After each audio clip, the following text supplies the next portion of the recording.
Ni saa 12 Afrika Mashariki, sawa na saa 11 kamili Afrika ya Kati. Hujambo msikilizaji, leo ni Ijumaa Juni 19, 2026. Karibu katika Amka BBC. Mimi ni David Nkia. Katika Amka BBC asubuhi hii, kiongozi mkuu wa Iran Mujtaba Khamenei asema Rais Trump aliidhinisha mkataba wa kusitisha vita kutokana na kukata tamaa.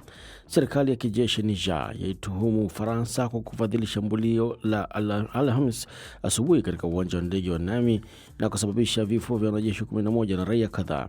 Na katika gumzo tunaangazia mzunguko wa kwanza hatua ya makundi ya kombe la dunia na iwapo yaliyotokea yalitarajiwa. Umekuwa wa tofauti kidogo na kile ambacho tulikuwa tunatarajia kuona, kwa maana ya pengine yale mataifa ambayo yalikuwa yanapewa nafasi kubwa ya kuanza kwa kishingo, sio wote ambao wamefanya hivyo. Mfano kwa Hispania dhidi ya Cape Verde.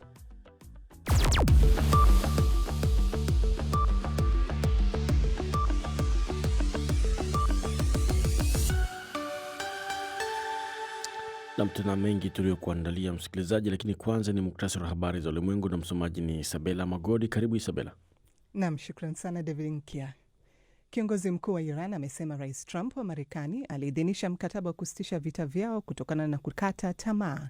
Mujtaba Khamenei amesema Tehran haitanyenyekea iwapo Washington itatoa madai ya kupita kiasi katika mazungumzo yajayo yanayotaka amani hiyo kuwa ya kudumu.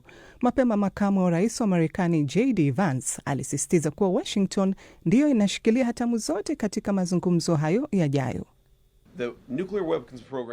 Programu ya silaha za nyuklia imeharibiwa. Ikiwa Wairan wataamua kesho kujenga silaha ya nyuklia, hawana uwezo wa kufanya hivyo. Na kwa sasa tumewabana kiuchumi kiasi kwamba hatutawaachia hadi pale watakapobadilisha tabia yao kimsingi. Takriban watu 35 wameuawa kufuatia shambulio baya katika uwanja mkuu wa ndege wa kimataifa wa Niger katika mji mkuu Niamey. Mamlaka zinasema vikosi vya usalama vimedhibiti hali na shughuli za uwanja wa ndege zimeanza tena. Serikali ya kijeshi ya Niger imeshutumu Ufaransa kwa ufadhili shambulio hilo la Alhamisi asubuhi katika uwanja huo wa ndege wa Niamey. Shutuma hizo zilitolewa katika taarifa ya Wizara ya Ulinzi wa Taifa ya Niger na kusomwa katika shirika la utangazaji la taifa la habari. Wakala wa afya wa Umoja wa Afrika unasema kuwa zaidi ya watu 200 sasa wamefariki dunia kutokana na ugonjwa wa Ebola katika Jamhuri ya Kidemokrasia ya Kongo. Asha Juma na taarifa zaidi. Mlipuko huo unaendelea kuenea katika maeneo mapya licha ya juhudi za kuimarisha ufuatiliaji na matibabu. Maafisa wa afya wanasema kuwa kwa sasa kuna takriban visa 800 katika majimbo ya kaskazini mashariki mwa nchi hiyo. Mamlaka zinaendelea na msako wa kumtafuta msichana wa miaka 6 aliyeambukizwa Ebola ambaye alitekwa nyara katika hospitali moja kaskazini mwa nchi hiyo. Kisa hiki kinaangazia changamoto zinazowakabili wahudumu wa afya wanapojaribu kudhibiti mlipuko huo. Na bunge la nchi la Zimbabwe limeidhinisha mswada wa kuongeza muda wa muhula wa urais kutoka miaka 5 hadi 7, hatua ambayo inaweza kumruhusu Rais Emmerson Mnangagwa kubaki madarakani hadi mwaka 2030.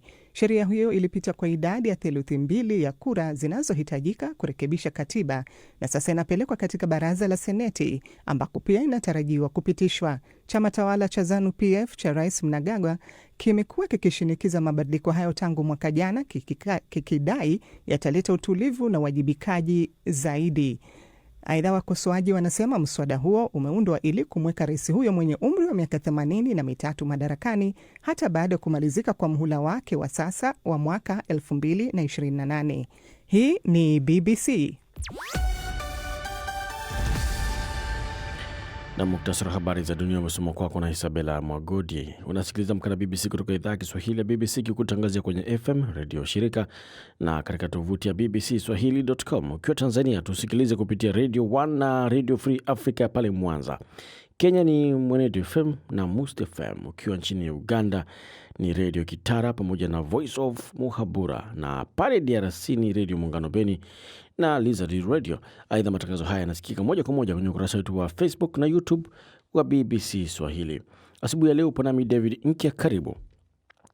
Kiongozi mkuu wa Iran amesema Rais Trump ameidhinisha mkataba wa kusitisha vita vyao kutokana na kukata tamaa. Mujtaba Khamenei amesema Teheran haitanyenyekea Washington ikiwa itatoa madai ya kupita kiasi katika mazungumzo yajayo ya kufanya amani hiyo kuwa ya kudumu.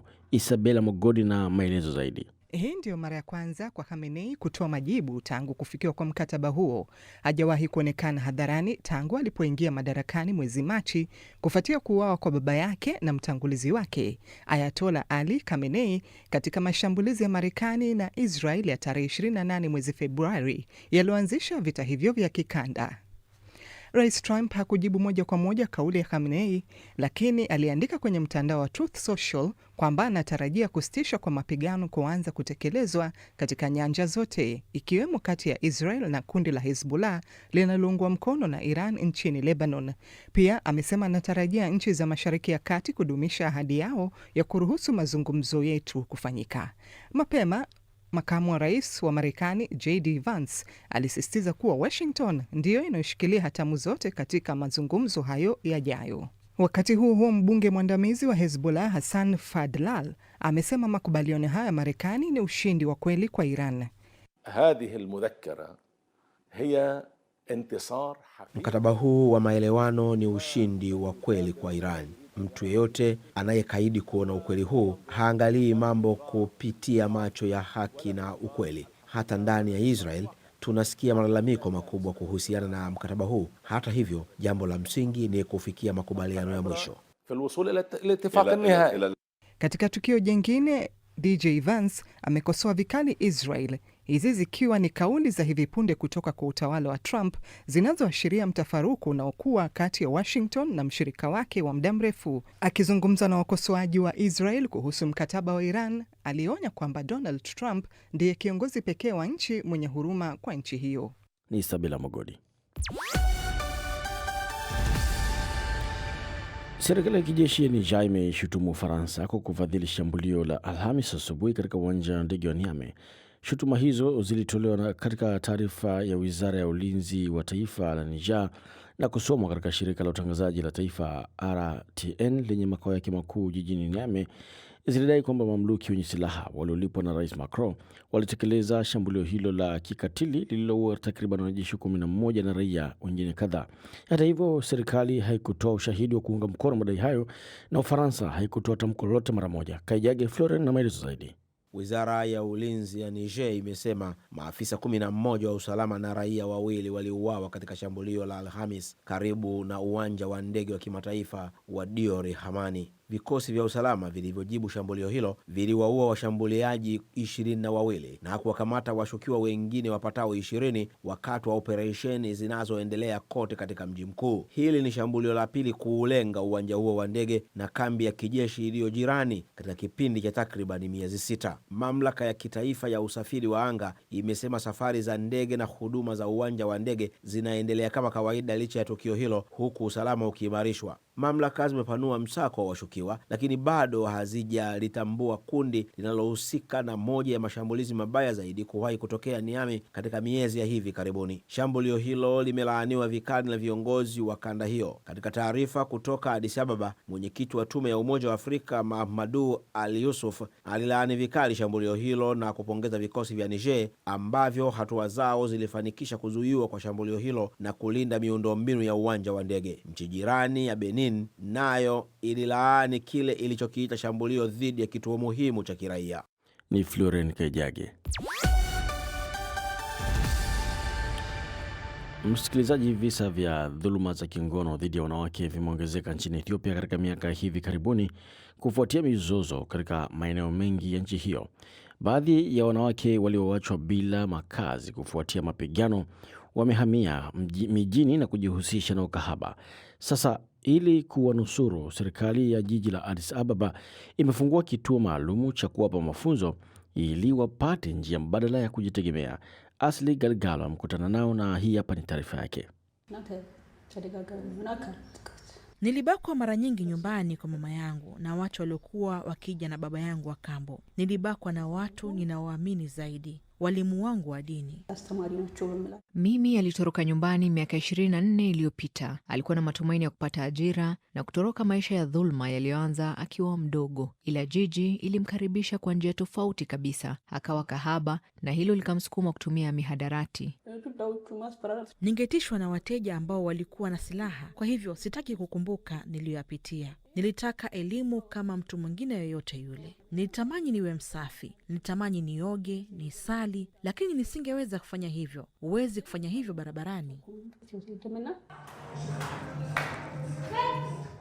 Mimi aliokolewa na kuletwa katika kituo cha mafunzo cha wanawake cha Lenegewa. Kituo hiki kilifunguliwa na serikali ya jiji la Addis Ababa mwaka wa 2024. Tangu hapo zaidi ya wanawake 2000 wamehitimu. Hapa wanawake wanachagua kati ya kozi 17. Kundi tunalolenga sana ni wanawake wasio na makao, hasa wale walioingia katika ukahaba, na pia wanawake walioathiriwa na biashara ya ulanguzi wa binadamu na wale waliorejea kutoka Mashariki ya Kati. Kulingana na utafiti wa serikali ya Ethiopia, 10% ya wanawake wakati ya umri wa miaka 15 hadi 49 wameshadhulumiwa kingono. Wengi waliofika hapa wamedhulumiwa majumbani mwao, mashuleni, ila sababu kubwa ni umaskini. Kituo hiki pia kina hospitali inayowahudumia wanawake hawa wanapokuwa wagonjwa na pia kuwapa usaidizi wa kiakili. Kazi ya ukahaba ni mwiko nchini humo. Wakija hapa wanafikiri kwamba tutawahukumu, na hatua ya kwanza tunayochukua ni kujaribu kujenga imani yao.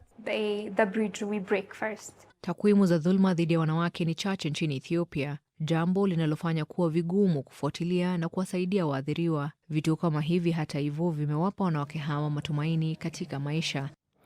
Namni taarifa yake Asli Galgalo. Ni kukaribisha kwenye tovuti yetu ya BBC Swahili. Kuna habari nyingi, lakini kuna hii ya kimichezo Florian inayosema ndugu yangu alijificha kwenye gunia la mchele, nyota wakimbizi wanaocheza kombe la dunia. Unaweza kupita pale uweze kufahamu zaidi. Wale waliotoka katika maeneo mbalimbali kwenda kucheza kombe la dunia na sasa wameshatoboa. Michezoni iko Florian Kaijage hapa tezetu. Sana. Ukimwona mtu amefanikiwa, sikiliza taarifa zake ndio utajua kwamba alipitia kwenye madhira ya namna gani. Bila shaka. Naam, si kila mtu ana barabara iliyonyoka. Kombe la dunia linazidi kuchangamka huku timu zikianza kucheza michezo ya pili hapo jana usiku. Pambano ambalo limemalizika muda mfupi uliopita, dakika tuseme kama 15 tu zilizopita.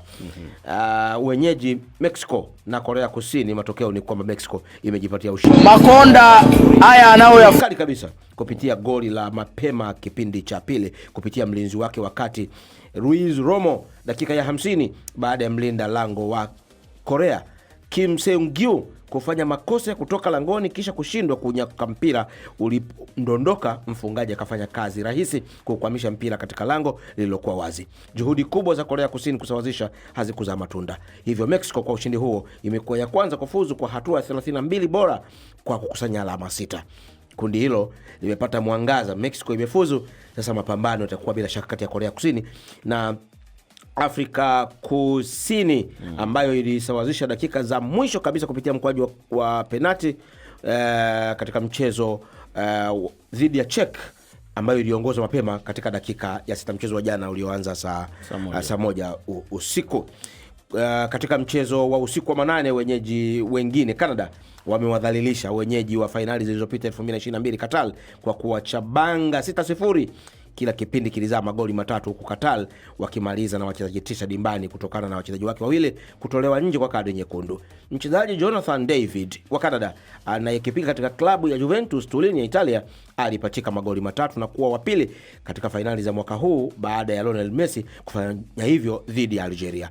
Kabla ya hapo Uswizi ilionyesha Bosnia Herzegovina kile kilichomnyoa kanga manyoya kwa kuwashushia kichapo cha magoli 4-1 huko kiungo Jonathan Manzambi anayekipiga katika klabu ya Freiburg ya Ujerumani akiziona nyavu mara 2. Baadaye hii leo wenyeji wengine Marekani watapepetana na Australia saa 4 usiku za Afrika Mashariki. Tuangalie Japo kwa kifupi, katika tetesi za usajili ni kwamba ombi la kwanza la Arsenal kumnunua winga wa Leicester City na England Jeremy Monga limekataliwa. Kinda huyo mwenye umri wa miaka 19 ambaye ni miongoni mwa walengo wa muda mrefu wa klabu hiyo msimu huu wa joto. The Gunners pia wanatayarisha ofa ya kumnunua winga wa Paris Saint-Germain na Ufaransa Bradley Barcola miaka 23.